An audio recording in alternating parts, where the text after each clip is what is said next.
isla na yan is balagbag na maliit. Bakit balagbag na maliit? Kasi may balagbag na malaki. Bakit nakabalagbag? Kasi nakabalagbag na sa Pacific Ocean. Pag lalampas ka dyan, pwedeng papunta ka lang ng Taiwan o Japan. So Calagwas is consist of 17 islands and islets.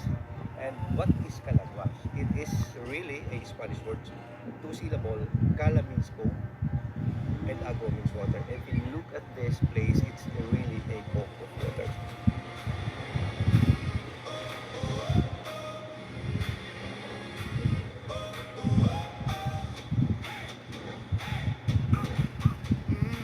Guys, dito na tayo. Welcome to Calagwas.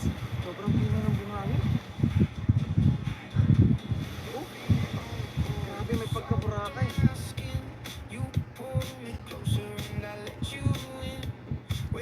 Ayun na, lumilipad ka na, Mau.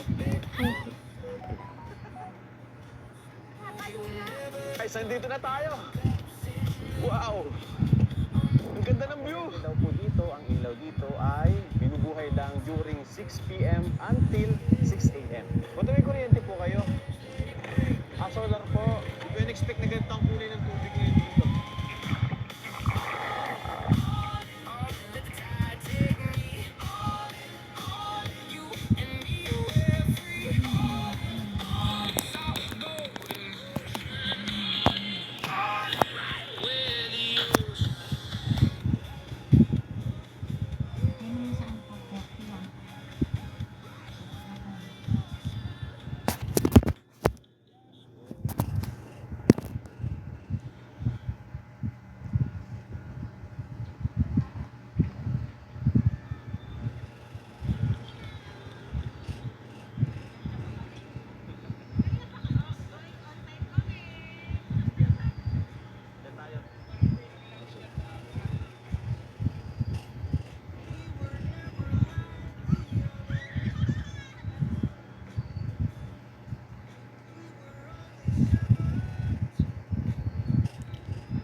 ko nga ulit, Santa bigay Elena, yung punta na ng cellphone. Daet.